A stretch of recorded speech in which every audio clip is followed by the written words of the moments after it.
ஓம் ஸ்ரீ தாரா நேயர்களுக்கு வணக்கம். நெறைய பேரு கோர்ட் கேஸ்ல மாட்டிக்கிட்டு கஷ்டப்படுறாங்க. கோர்ட் கேஸு, டைவர்ஸ் கேஸு, வீடு காலி பண்ணலன்னு ஒரு கேஸு, வீடு வித்தவன் காசு குடுக்கலன்னு ஒரு கேஸ். ஆனா பார்த்தீங்கன்னா, கேஸ் போட்டு இழுபறியா 10 வருஷம், 5 வருஷம், 8 வருஷம்னு இப்ப டைவர்ஸ் கேஸ்லாம் பார்த்தீங்கன்னா, நெறைய வருஷங்கள் வெயிட் பண்ணியே வேஸ்ட் ஆகும். அதுக்குள்ள நம்மளுக்கு ஏஜும் முடிஞ்சிரும். ஸோ நெறைய பேர் அன்னைக்கு கூட ஒருத்தவங்க வந்திருந்தாங்க சொன்னாங்க, அம்மா 8 வருஷமா கேஸ் போட்டு கடைசியில என்னோட யங் வாழ்க்கைய நான் நான் வந்து ஆனா வாழ்ந்தது என்னமோ 1 மாசம் தான்.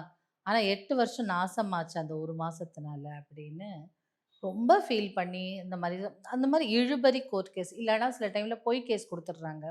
இப்பல்லாம் வந்து பழி தீர்க்கணும்னா பொய் கேஸ் குடுத்துடுறது. டவுரி கேஸ், அது கேஸ், இது கேஸ். அந்த மாரியான கேஸ். இல்ல வேற ஏதாவது லீகல் ப்ராப்ளம்ல மாட்டியிருக்கீங்க. அதுலருந்து நீங்க வெளில வரணும். ஆ லீகலா வெளில வரணும். அப்படின்னு நெனச்சீங்கன்னா, அஃப்கோர்ஸ் நீங்க அட்வொகேட் பார்ப்பீங்க, எல்லாம் பண்ணுவீங்க. சைட்ல கடவுள் துணையும், கடவுளோட கைப்பிடியும் நம்மளுக்கு வேணும் இல்லையா? கடவுள் பிடிச்சா தானே நம்ம அதுலருந்து வெளில வர முடியும்.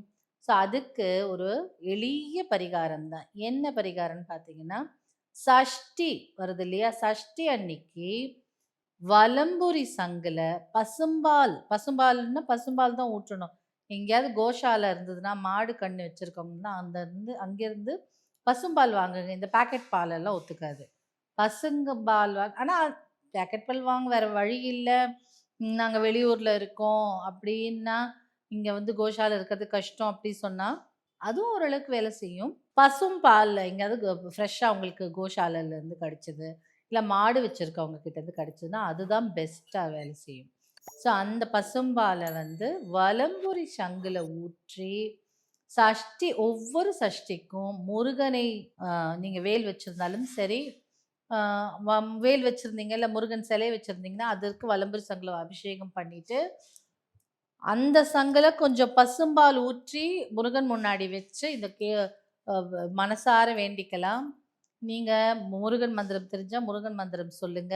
வேல்மாறல், சஸ்திரபந்தனம் இந்த மாரி ஏதானும் ஒரு முருகன் பாடல் பாடிக்கலாம். பாடிட்டு அந்த பால வந்து முருகனுக்கு இத வந்து இந்த சஷ்டி அன்று உனக்கு நான் படைக்கிறேன். இந்த வலம்புரி சங்கே வந்து ரொம்ப லக்ஷ்மி கடாட்சம், நல்ல ஃபார்ச்சூன், குட் லக் ஈர்த்து கொடுக்கும். அதே மாதிரி தான் இந்த பாலும்.